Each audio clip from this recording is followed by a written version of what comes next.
தமிழ் தொலைக்காட்சி நேயர்களுக்கு வணக்கம். இந்தியா இந்த வாரம் நிகழ்ச்சிக்கு உங்களை வரவேற்பவர் நான் ராஜகோபாலன் சத்யநாராயணன். முதலில் தலைப்புச் செய்திகளை பார்க்கலாம். அரசியல் வேறுபாடுகளை கடந்து வளர்ச்சி மற்றும் பொதுமக்களின் முன்னேற்றத்திற்கு சட்டமன்ற உறுப்பினர்கள் பணியாற்ற வேண்டும். குடியரசுத் தலைவர் திரௌபதி முர்மு வேண்டுகோள். இந்திய கயிறுக்கு உலகளவில் அங்கீகாரத்தை உருவாக்க வேண்டும். கயிறு ஏற்றுமதியாளர்களுக்கு குடியரசு துணைத் தலைவர் சிபி ராதாகிருஷ்ணன் வலியுறுத்தல். வந்தே மாதரம் பாடல் நிகழ்காலத்தை தன்னம்பிக்கையால் நிரப்புகிறது. பாடலின் 150வது ஆண்டு கொண்டாட்டத்தை தொடங்கி வைத்து பிரதமர் நரேந்திர மோடி பேச்சு. நாட்டின் அதிக எடை கொண்ட CMS-3 தொலைத்தொடர்பு செயற்கைக்கோளை விண்ணில் வெற்றிகரமாக செலுத்தி இஸ்ரோ விஞ்ஞானிகள் சாதனை. நாட்டு மக்களை விண்வெளித்துறை பெருமைப்படுத்தி வருவதாக பிரதமர் நரேந்திர மோடி பாராட்டு. ஆசிய பல்கலைக்கழகங்கள் தரவரிசை. இந்தியாவின் 7 உயர்கல்வி நிறுவனங்கள் இடம்பெற்றுள்ளதற்கு பிரதமர் நரேந்திர மோடி பெருமிதம். மத்திய அரசின் கொள்கை முடிவுகளால் இந்தியா புதுமை மையமாக மாறியுள்ளது. அறிவியல் தொழில்நுட்ப புத்தாக்க மாநாட்டில் பிரதமர் நரேந்திர மோடி பெருமிதம். பீகார் முதற்கட்ட தேர்தல் வாக்குப்பதிவு. முதல் முறையாக 64.66% வாக்குகள் பதிவு. பீகாரில் 2ஆம் கட்ட தேர்தலுக்கான பிரச்சாரம் தீவிரம். வங்கி பணியாளர்களுக்கு வட்டார மொழி தெரிந்திருப்பது அவசியம். மத்திய நிதியமைச்சர் நிர்மலா சீதாராமன் வலியுறுத்தல். நாடு முழுவதும் 1300 ரயில் நிலையங்கள் புனரமைக்கப்பட்டுள்ளன. ரயில்வே அமைச்சர் அஸ்வினி வைஷ்ணவ் தகவல். நாட்டை அவமதிக்கும் எதிர்க்கட்சி தலைவர் ராகுல் காந்தியின் முயற்சிகள் ஒருபோதும் பலிக்காது. அமைச்சர் கிரண் ரிஜிஜு விமர்சனம். தலை சிறந்த படைப்பாளிகளுக்கு உலகளவில் ஒரு பாடமாக சர்வதேச திரைப்பட விழா அமையும். மத்திய இணையமைச்சர் எல் முருகன் நம்பிக்கை. தமிழகத்தில் பெண்களுக்கு எதிரான குற்றங்கள் நாளுக்கு நாள் அதிகரித்து வருகின்றன. பாஜக மாநில தலைவர் நயினார் நாகேந்திரன் குற்றச்சாட்டு. நாடு முழுவதும் சாலைகளில் சுற்றித் திரியும் திருநாய்கள், கால்நடைகளை உடனடியாக அகற்ற வேண்டும். 8 வாரங்களுக்குள் நிலையறிக்கையை தாக்கல் செய்ய மாநில அரசுகளுக்கு உச்சநீதிமன்றம் உத்தரவு.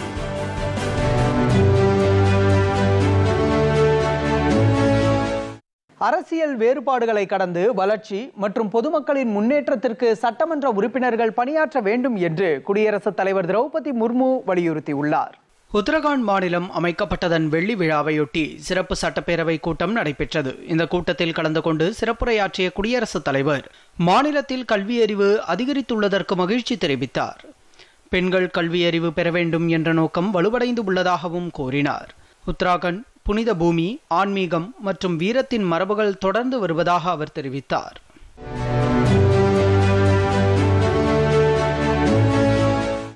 இந்திய கயிறுக்கு உலகளவில் அங்கீகாரத்தை உருவாக்க வேண்டும் என குடியரசு துணைத் தலைவர் சிபி ராதாகிருஷ்ணன் வலியுறுத்தியிருக்கிறார். கேரளா சென்ற அவர் கொல்லத்தில் இந்திய கயிறு ஏற்றுமதியாளர்களுடன் கலந்துரையாடினார். அப்போது உலகளவில் நிலைத்தன்மை மற்றும் சுற்றுச்சூழலுக்கு உகந்த பொருட்களின் பயன்பாடு அதிகரித்து வருவதால் கயிறுக்கு அபரிமிதமான வாய்ப்புகள் இருப்பதை சுட்டிக்காட்டினார். தயாரிப்புகளின் பிராண்டிங், தரம் மற்றும் சந்தை வாய்ப்புகளில் நவீன தொழில்நுட்பத்தை புகுத்த வேண்டும் எனவும் சிபி ராதாகிருஷ்ணன் வலியுறுத்தினார். வலுவான தலைமை மற்றும் நீடித்த ஒத்துழைப்பின் கீழ் கயிறு தொழில் புதிய மைல்கல்லை எட்டி இந்திய கைவினை திறனுக்கு நிரந்தர அடையாளமாக திகழும் எனவும் சிபி ராதாகிருஷ்ணன் நம்பிக்கை தெரிவித்தார்.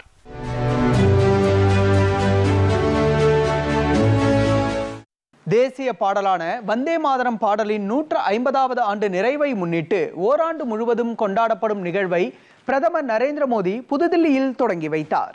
இந்த நிகழ்வின் போது நினைவு தபால் தலை மற்றும் நாணயத்தையும் அவர் வெளியிட்டார். வந்தே மாதரம் 150.in என்ற போர்ட்டலையும் அவர் தொடங்கி வைத்தார். அங்கு குடிமக்கள் தேசிய பாடலை பாடும் வீடியோக்களை பதிவேற்றி சான்றிதழை பெறலாம். நிகழ்ச்சியில் உரையாற்றிய பிரதமர் நரேந்திர மோடி வந்தே மாதரம் ஒரு மந்திரம், ஒரு சக்தி, ஒரு கனவு மற்றும் ஒரு தீர்மானம் என்றார். வந்தே மாதரம் பாடல் வரலாற்றை நோக்கி ஒருவரை அழைத்துச் செல்லும் என்ற பிரதமர் நிகழ்காலத்தை தன்னம்பிக்கையால் நிரப்பும் என்றார். எந்த ஒரு உறுதியையும் நிறைவேற்ற முடியும், அடைய முடியாத இலக்கு எதுவும் இல்லை என்ற எதிர்காலத்திற்கு தைரியத்தை விதைக்கும் இந்திய தாயின் மீதான பக்தி மற்றும் வழிபாடு வந்தே மாதரம் பாடல் என்று பிரதமர் பாராட்டினார். வந்தே மாதரத்தை கூட்டாக பாடுவது வெளிப்பாட்டிற்கு அப்பாற்பட்ட ஒரு அனுபவம் என்றும் அது இதயத்தை தூண்டுகிறது என்றும் அவர் குறிப்பிட்டார்.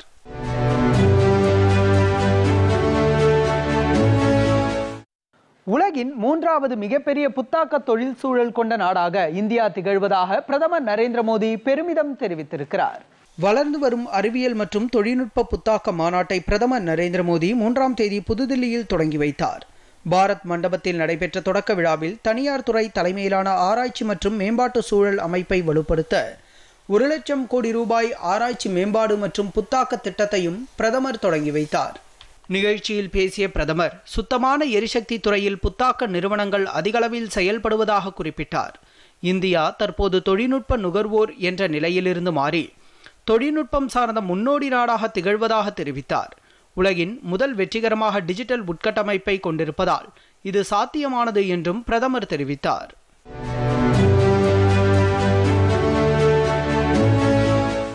CMS-3 செயற்கைக்கோளை வெற்றிகரமாக நிலைநிறுத்திய இஸ்ரோ விஞ்ஞானிகளுக்கு பிரதமர் நரேந்திர மோடி பாராட்டு தெரிவித்துள்ளார். ஆந்திர மாநிலம் ஸ்ரீஹரிகோட்டாவில் உள்ள சதீஷ் தவான் விண்வெளி மையத்திலிருந்து 2ஆம் தேதி மாலை 5:26 மணி அளவில் இந்த செயற்கைக்கோள் நாட்டின் அதிக சக்தி வாய்ந்த ராக்கெட்டான LVM-3 மூலம் விண்ணில் செலுத்தப்பட்டது. 3, 2, 1, 0.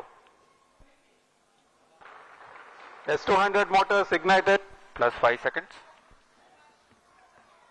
S200 बूस्टर्स का सफलतापूर्ण प्रज्वलन और LVM-3 M5 का उत्थापन द्वितीय प्रमोचन मंच से. இந்திய கடற்படைக்கு சொந்தமான இந்த மல்டி பேண்ட் தொலைத்தொடர்பு செயற்கைக்கோளான CMS-3 சுமார் 4400 கிலோ எடை கொண்டதாகும். முற்றிலும் உள்நாட்டிலேயே உருவாக்கப்பட்ட இந்த செயற்கைக்கோள் இந்திய கடற்படைக்கு தேவையான நவீன தொழில்நுட்பத்துடன் வடிவமைக்கப்பட்டுள்ளது. இந்திய பெருங்கடல் பிராந்தியத்தில் விரிவான தொலைத்தொடர்பு வசதிகளை இது வழங்கும் என்று இஸ்ரோ தெரிவித்துள்ளது. இது தொடர்பாக பிரதமர் வெளியிட்ட சமூக வலைதள பதிவில் இந்திய விண்வெளித்துறை தொடர்ந்து நாட்டு மக்களை பெருமைப்படுத்தி வருவதாக குறிப்பிட்டுள்ளார். இந்தியாவின் மிகப்பெரிய தகவல் தொடர்பு செயற்கைக்கோளை வெற்றிகரமாக ஏவப்பட்டதற்கு இஸ்ரோ விஞ்ஞானிகளுக்கு வாழ்த்துக்கள் என்றும் பிரதமர் குறிப்பிட்டார். விஞ்ஞானிகளால் இயக்கப்படும் விண்வெளித்துறை புதுமை மிக்கது என்று பிரதமர் நரேந்திர மோடி பாராட்டு தெரிவித்துள்ளார்.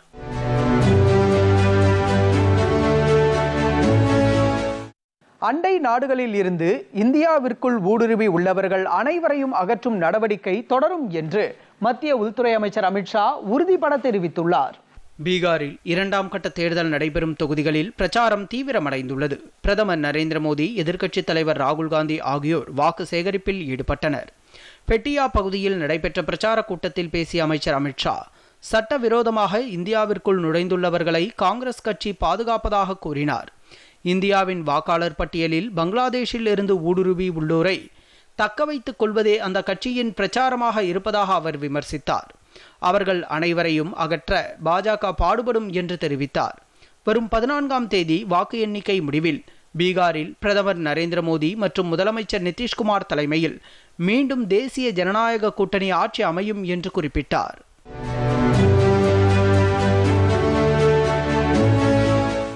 வங்கி பணியாளர்களுக்கு வட்டார மொழி தெரிந்திருப்பது அவசியம் என மத்திய நிதியமைச்சர் நிர்மலா சீதாராமன் வலியுறுத்தியுள்ளார். மகாராஷ்டிரா மாநிலம் மும்பையில் நடைபெற்ற SBI வங்கியின் 12வது வங்கியியல் மற்றும் பொருளியல் மாநாட்டில் நிர்மலா சீதாராமன் பங்கேற்று பேசினார். அப்போது அண்மையில் மேற்கொள்ளப்பட்ட GST சீர்திருத்தங்களால் பல்வேறு துறைகளில் முதலீடுகள் அதிகரிக்கும் வாய்ப்புள்ளதாக தெரிவித்தார். தொழிற்சாலைகளுக்கு தடையின்றி கடன் வழங்கப்படுவதை வங்கிகள் உறுதி செய்ய வேண்டும் என அவர் கேட்டுக்கொண்டார். வங்கிகளில் பணியமர்த்தப்படும் ஊழியர்களுக்கு கட்டாயம் வட்டார மொழி தெரிந்திருப்பது அவசியம் என்று அவர் தெரிவித்தார். ஊழியர்களை தேர்வு செய்யும் போது வட்டார மொழிகளில் புலமை பெற்றுள்ளதை நியமன அதிகாரிகள் உறுதி செய்ய வேண்டும் என கேட்டுக்கொண்டார். வங்கியின் தலைமை பொறுப்பில் உள்ளோருக்கு வட்டார மொழிகள் தெரிந்திருக்கவில்லை என்றாலும் கிளை அளவில் பணியாற்றும் மற்ற ஊழியர்களுக்கு கண்டிப்பாக தெரிந்திருக்க வேண்டும் என்றார்.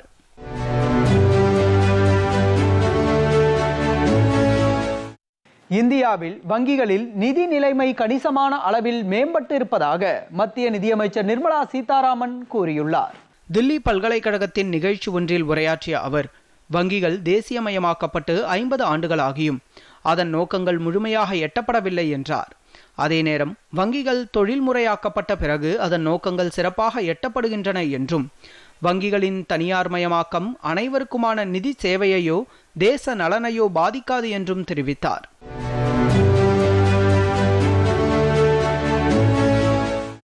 நாடு முழுவதும் 1300 ரயில் நிலையங்கள் புனரமைக்கப்பட்டிருப்பதாக ரயில்வே துறை அமைச்சர் அஸ்வினி வைஷ்ணவ் தெரிவித்துள்ளார். குஜராத் மாநிலம் அகமதாபாத்தில் நடைபெற்ற ரயில்வே பணிகளை அவர் நேரில் பார்வையிட்டு ஆய்வு செய்தார். பின்னர் செய்தியாளர்களிடம் பேசிய அமைச்சர், நாடு முழுவதும் 1300 ரயில் நிலையங்கள் புனரமைக்கப்பட்டிருப்பதாகவும் மேலும் பல ரயில் நிலையங்கள் புனரமைக்க திட்டமிடப்பட்டிருப்பதாகவும் கூறினார்.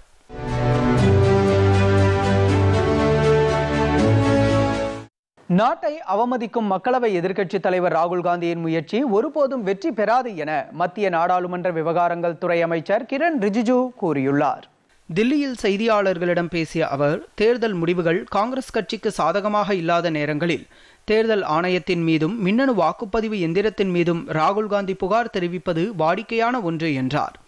தேர்தல் முடிவுகள் மீது அதிருப்தி இருப்பின் தேர்தல் ஆணையத்திடம் காங்கிரஸ் கட்சி கட்டாயம் புகார் தெரிவிக்க வேண்டுமே தவிர தேர்தல் ஆணையத்தின் மீது சந்தேகத்தை எழுப்புவது அர்த்தமற்ற செயல் என்று விமர்சனம் செய்தார். ஹரியானா சட்டமன்ற தேர்தலில் மிகப்பெரிய அளவில் முறைகேடு நடைபெற்றிருப்பதாக ராகுல் காந்தி புகார் தெரிவித்துள்ள நிலையில் மத்திய அமைச்சர் அதற்கு பதிலடி கொடுத்துள்ளார்.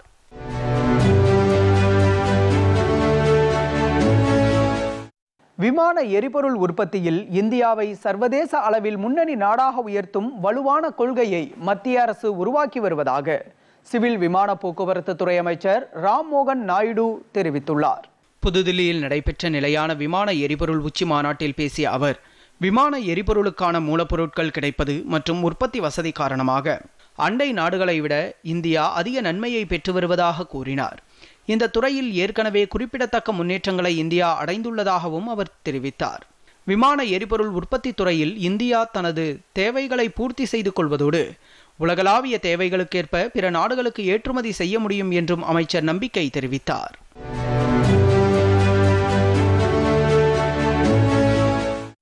பீகார் மாநில சட்டப்பேரவை தேர்தலுக்கான முதற்கட்ட வாக்குப்பதிவு 121 தொகுதிகளில் நிறைவடைந்தது. இந்நிலையில் இதுவரை இல்லாத சாதனை அளவாக 64.66% வாக்குகள் பதிவாகியுள்ளன. பீகார் மாநிலத்தில் சட்டப்பேரவை தேர்தல் 2 கட்டங்களாக நடைபெறுகிறது. முதற்கட்ட வாக்குப்பதிவு நடைபெற்று முடிந்தது.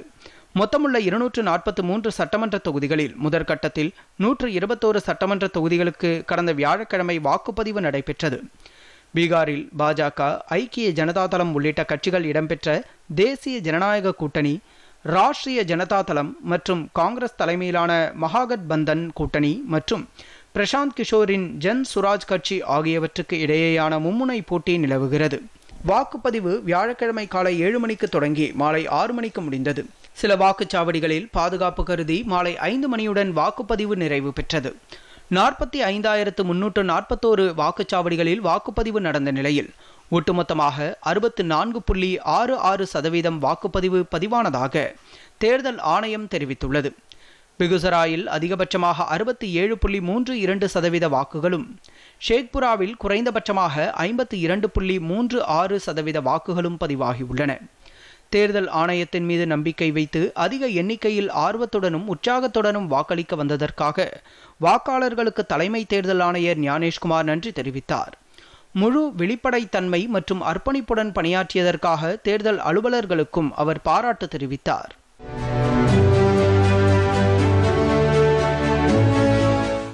சீக்கிய மதத்தை தோற்றுவித்தவரும் அதன் முதலாவது குருவுமான குருநானக்கின் 556வது பிறந்த நாள் இம்மாதம் 5ஆம் தேதி கொண்டாடப்பட்டது.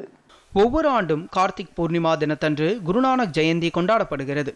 இதனையொட்டி நாட்டு மக்களுக்கு குடியரசுத் தலைவர் திரௌபதி முர்மு, குடியரசு துணைத் தலைவர் CP ராதாகிருஷ்ணன் வாழ்த்துக்களை தெரிவித்துக் கொண்டனர்.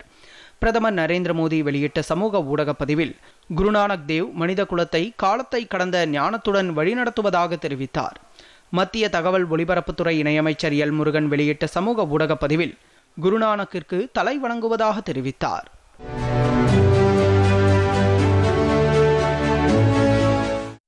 இந்திய இளைஞர்கள் மற்றும் மாணவர்கள் உருவாக்கும் மொபைல் கேம் செயலிகளுக்கு அங்கீகாரம் அளிக்கும் வகையில் மத்திய மாநில அரசுகள் சார்பில் சென்னை நந்தம்பாக்கத்தில் 17வது இந்தியா கேம் டெவலப்பர் கான்ஃபரன்ஸ் நடைபெற்றது. கடந்த 5ஆம் தேதி தொடங்கி 7ஆம் தேதி வரை நடைபெற்ற இந்த கருத்தரங்கில் 75க்கும் மேற்பட்ட அரங்குகளில் இந்திய இளைஞர்கள் உருவாக்கியுள்ள உள்நாட்டு மற்றும் வெளிநாட்டு மொபைல் கேம் செயலிகள் காட்சிப்படுத்தப்பட்டன.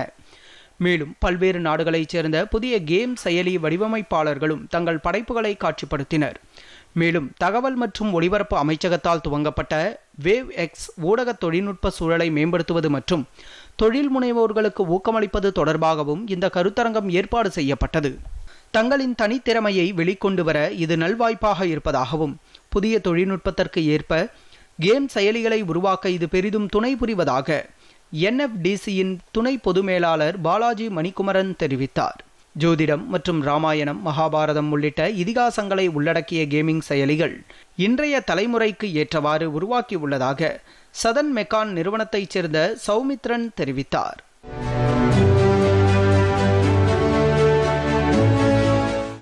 மத்திய உரத்துறை மேற்கொண்ட நடவடிக்கைகள் மூலம் 2025 கரீப் பருவத்தில் விவசாயிகளுக்கு போதுமான அளவு யூரியா கிடைப்பது உறுதி செய்யப்பட்டிருப்பதாக தெரிவிக்கப்பட்டுள்ளது.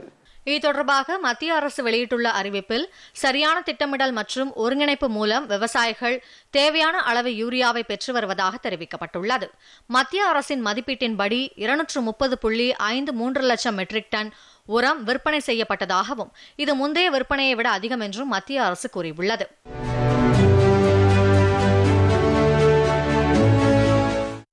நாடு முழுவதும் சாலைகளில் சுற்றித் திரியும் தெருநாய்கள், கால்நடைகளை உடனடியாக அகற்ற வேண்டும் என உச்சநீதிமன்றம் உத்தரவிட்டிருக்கிறது. இந்த விவகாரம் தொடர்பாக 8 வாரங்களுக்குள் நிலை அறிக்கையை தாக்கல் செய்ய மாநில அரசுகளுக்கு உத்தரவிடப்பட்டுள்ளது. தெருநாய் பிரச்சினை தொடர்பான வழக்கில் உச்சநீதிமன்ற நீதிபதிகள் விக்ரம்நாத், சந்தீப் மேத்தா மற்றும் NV அஞ்சாரியா ஆகியோர் அமர்வு பிறப்பித்துள்ள உத்தரவில் மருத்துவமனைகள், விளையாட்டு வளாகங்கள், ரயில் நிலையங்கள், பள்ளிகள் அருகே என அனைத்து இடங்களிலும் இருந்து உடனடியாக தெருநாய்கள் அகற்றப்பட வேண்டும். பொது இடங்களில் தெருநாய்கள் நுழையாமல் கண்காணித்து தடுக்க வேண்டும். தெருநாய்களுக்கு கருத்தடை செய்து தடுப்பூசி செலுத்தியதற்கு பிறகு பிடிக்கப்பட்ட இடத்திலேயே விடக்கூடாது. அவற்றை முறையான தங்குமிடத்தில் மாற்ற வேண்டும். சாலைகளில் திரியும் கால்நடைகளை கண்காணித்து புகார் அளிக்க குழு அமைக்க வேண்டும். இந்த புதிய உத்தரவுகளை கண்டிப்பாக பின்பற்றுவதை அதிகாரிகள் உறுதி செய்ய வேண்டும். இல்லையெனில் அதிகாரிகள் தனிப்பட்ட முறையில் பொறுப்பேற்க வேண்டும். இந்த உத்தரவுகளை பின்பற்றுவதை உறுதி செய்யும் வகையில் 8 வாரங்களில் அதிகாரிகள் நிலை அறிக்கை தாக்கல் செய்ய வேண்டும் என உச்சநீதிமன்றம் நீதிபதிகள் உத்தரவிட்டுள்ளனர்.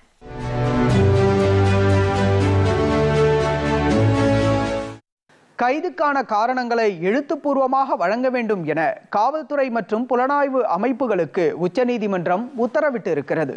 இந்தியாவில் எந்த ஒரு சட்டத்தின் கீழ் கைது செய்யப்படும் நபராக இருந்தாலும் அவரது கைதுக்கான காரணங்களை கட்டாயம் எழுத்துப்பூர்வமாக வழங்க வேண்டும் என்று உச்சநீதிமன்றம் தீர்ப்பளித்துள்ளது. இந்த உத்தரவை மீறினால் அந்த கைது சட்டவிரோதமாகும் என்றும் எச்சரிக்கப்பட்டுள்ளது. வழக்கு ஒன்றின் விசாரணையின் போது உச்சநீதிமன்ற தலைமை நீதிபதி BR கவாய் மற்றும் நீதிபதி AG மாசி ஆகியோர் அடங்கிய அமர்வு கைதுக்கான காரணங்களை தெரிவிக்கும் உரிமை அரசியல் அமைப்பின் பிரிவு 22 பிரிவு ஒன்றின் கீழ் அடிப்படையானது என்று கூறியுள்ளது. மேலும் பாரதிய நியாய சன்ஹிதாவின் கீழ் உள்ள குற்றங்கள் உட்பட அனைத்து குற்றங்களுக்கும் இது பொருந்தும் என்றும் உச்சநீதிமன்றம் தெரிவித்துள்ளது. கைது செய்யப்பட்ட நபருக்கு புரியும் மொழியில் இந்த காரணங்கள் எழுத்துப்பூர்வமாக வழங்கப்பட வேண்டும். எனினும் அவசர காலங்களில் கைது செய்யும் அதிகாரி வாய்மொழியாக தெரிவிக்கலாம். ஆனால் கைது செய்யப்பட்டவரை நீதிபதியின் முன் ஆஜர்படுத்துவதற்கு 2 மணி நேரத்திற்கு முன்னர் இந்த காரணங்கள் எழுத்துப்பூர்வமாக வழங்கப்பட வேண்டும். எழுத்துப்பூர்வ காரணங்களை உரிய காலக்கெடுவிற்குள் வழங்க தவறினால் அந்த கைது மற்றும் அதன் பின்னர் பிறப்பிக்கப்பட்ட நீதிமன்ற காவலுக்கான உத்தரவு செல்லாது என்று அறிவிக்கப்படும். உச்சநீதிமன்றம் அளித்துள்ள இந்த தீர்ப்பு காவல்துறையின் அதிகாரத்தை தணிக்கவும் தனிநபரின் சுதந்திரத்தை பாதுகாக்கவும் மிக முக்கியமானதாக பார்க்கப்படுகிறது. இந்த விதி பண மோசடி தடுப்புச் சட்டம் அல்லது புதிய பாரதிய நியாய சன்ஹிதா உட்பட நாட்டில் உள்ள அனைத்து சட்ட பிரிவுகளின் கீழ் கைது செய்யப்படும் அனைத்து நபர்களுக்கும் பொருந்தும்.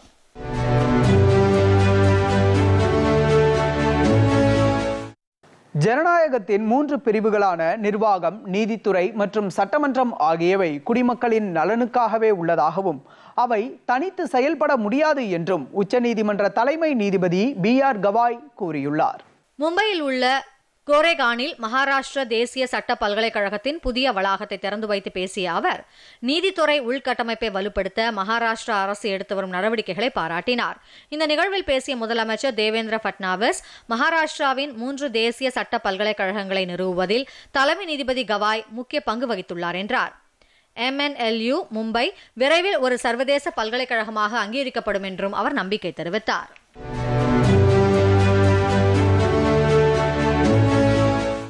வெளிநாட்டு வேலை வாய்ப்புகளை ஏற்றுக்கொள்வதற்கு முன்பாக வெளிநாட்டு நிறுவனங்களின் விவரங்கள் மற்றும் ஆட்சேர்ப்பு முகவர்களின் சான்றுகளை முழுமையாக சரிபார்க்குமாறு இந்திய குடிமக்களை தூதரகம் வலியுறுத்தியுள்ளது. சட்டவிரோதமாக தாய்லாந்து நாட்டிற்குள் நுழைந்த பின்னர் குடியேற்ற சட்டங்களை மீறியதற்காக 270 இந்தியர்கள் அந்நாட்டு அரசால் கைது செய்யப்பட்டனர். தாய்லாந்து அரசுடன் பேச்சுவார்த்தை நடத்தி அவர்களை இந்தியா கொண்டு வருவதற்கான நடவடிக்கையை மத்திய அரசு மேற்கொண்டது. சட்டவிரோத குடியேற்ற சட்டங்களை மீறியதாக கைது செய்யப்பட்ட இந்தியர்கள் அனைவரும் சிறப்பு விமானம் மூலம் இந்தியா கொண்டுவர மத்திய அரசு நடவடிக்கை எடுத்துள்ளது. இந்நிலையில் வெளிநாட்டு வேலை வாய்ப்புகளை ஏற்றுக்கொள்வதற்கு முன்பாக சான்றுகளை முழுமையாக சரிபார்க்குமாறு குடிமக்களை தூதரகம் வலியுறுத்தியுள்ளது.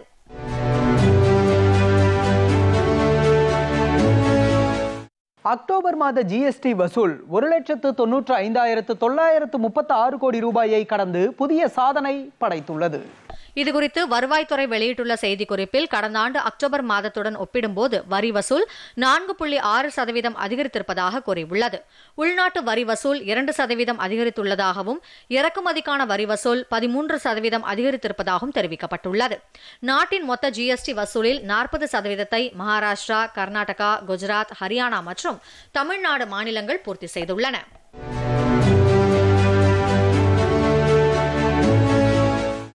ஓய்வூதியதாரர்கள் இம்மாதம் முழுவதும் நடத்தப்படும் டிஜிட்டல் வாழ்நாள் சான்றிதழ் முகாமை பயன்படுத்திக் கொள்ளுமாறு மத்திய இணையமைச்சர் ஜிதேந்திர சிங் கூறியுள்ளார்.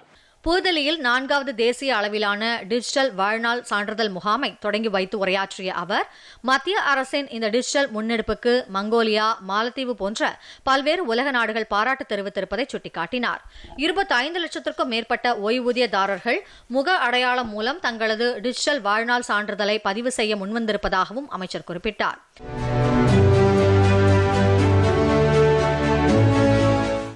கோவாவில் நடைபெறும் இந்திய சர்வதேச திரைப்பட விழா தலைசிறந்த படைப்பாளிகளுக்கு உலகளவில் ஒரு பாலமாக அமையும் என்று மத்திய தகவல் ஒலிபரப்புத்துறை இணையமைச்சர் எல் முருகன் நம்பிக்கை தெரிவித்துள்ளார். புதுதில்லியில் செய்தியாளர்களிடம் பேசிய அமைச்சர் திரைப்பட விழாவில் 81 நாடுகளைச் சேர்ந்த 240 படங்கள் திரையிடப்பட உள்ளதாக குறிப்பிட்டார். கோவா சர்வதேச திரைப்பட விழா இந்திய திரைப்படத்துறைக்கு உலகளாவிய தளத்தை வழங்கும் என்று மத்திய இணையமைச்சர் எல் முருகன் தெரிவித்தார். சர்வதேச திரைப்பட விழா புதிய தொழில்நுட்பங்களை இணைக்கும் என்று கூறிய எல் முருகன் செயற்கை நுண்ணறிவு தொழில்நுட்பத்திற்கு அதிக முக்கியத்துவம் கொடுக்கப்படும் என்றார். இந்த ஆண்டு பெண்கள் இயக்கிய 50க்கும் மேற்பட்ட திரைப்படங்கள் இந்த திரைப்பட விழாவில் திரையிடப்பட உள்ளதாகவும் மகளிர் சக்தி என்ற தொலைநோக்கு பார்வைக்கு இந்த திரைப்பட விழா புதிய உத்வேகம் அளிக்கும் என்றும் மத்திய இணையமைச்சர் எல் முருகன் நம்பிக்கை தெரிவித்துள்ளார்.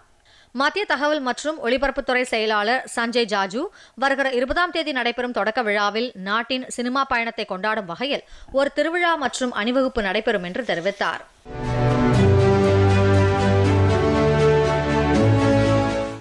கோவை பாலியல் வன்கொடுமை சம்பவத்திற்கு பொறுப்பேற்று முதலமைச்சர் மு.க. ஸ்டாலின் மன்னிப்பு கேட்க வேண்டும் என மத்திய தகவல் ஒலிபரப்பு மற்றும் நாடாளுமன்ற விவகாரங்கள் துறை இணையமைச்சர் எல் முருகன் வலியுறுத்தியுள்ளார். தில்லியில் செய்தியாளர்களிடம் பேசிய அவர் கடந்த 4.5 ஆண்டுகளாக தமிழ்நாட்டில் மகளிருக்கு எதிரான குற்றங்கள் அதிகரித்து வருவதாக குற்றம் சாட்டினார். பெண்களுக்கு பாதுகாப்பற்ற சூழல் நிலவுவது துரதிருஷ்டவசமானது என்றும் நாகரிகமான சமூகத்தில் இத்தகைய சம்பவங்கள் நிகழக்கூடாது என்றும் எல் முருகன் குறிப்பிட்டார்.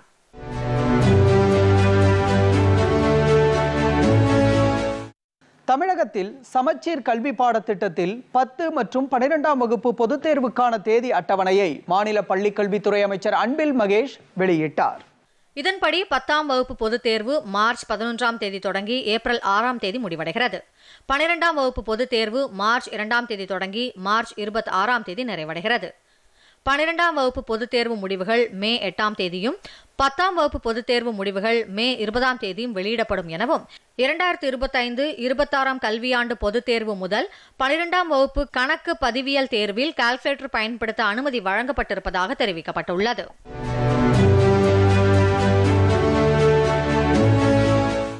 தமிழகத்தில் பெண்களுக்கு எதிரான குற்றங்கள் நாளுக்கு நாள் அதிகரித்து வருவதாக பாஜக மாநில தலைவர் நயினா நாகேந்திரன் குற்றம் சாட்டியுள்ளார்.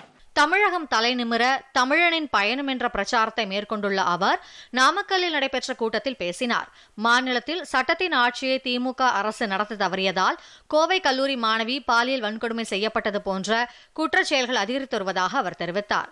காவல்துறையை கையில் வைத்துள்ள முதலமைச்சர் சட்டம் ஒழுங்கு நிலையை பராமரிப்பதற்கு பதிலாக மகனை முதலமைச்சராக்க பாடுபட்டு வருகிறார் என்று நயினார் நாகேந்திரன் விமர்சனம் செய்தார்.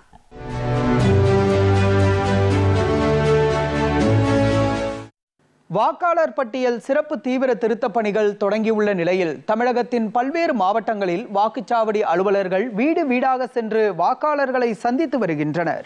சேலம் மாவட்டத்தில் மட்டும் 3264 பணியாளர்கள் இந்த பணியில் ஈடுபட்டுள்ளனர்.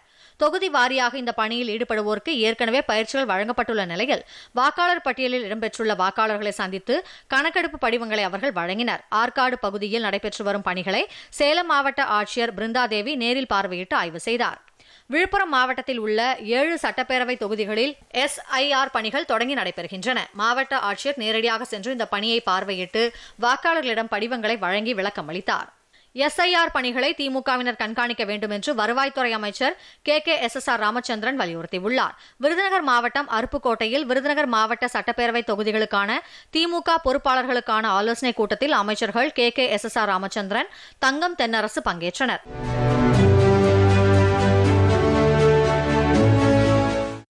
லண்டனைச் சேர்ந்த குவாக்கரலி சைமன்ஸ் நிறுவனம் சர்வதேச அளவில் உயர்கல்வியில் சிறந்து விளங்கும் கல்வி நிறுவனங்களில் இந்த ஆண்டுக்கான பட்டியலை வெளியிட்டுள்ளது. அதில் ஆசிய அளவிலான தலை சிறந்த பல்கலைக்கழகங்களுக்கான முதல் 100 இடத்தில் இந்தியாவின் 7 கல்வி நிறுவனங்கள் இடம்பெற்றிருக்கின்றன. என்னென்ன பல்கலைக்கழகங்கள் எந்தெந்த இடத்தில் உள்ளன பார்க்கலாம். என்ன தெரிஞ்சுக்க போறோம் செய்தி தொகுப்பில்.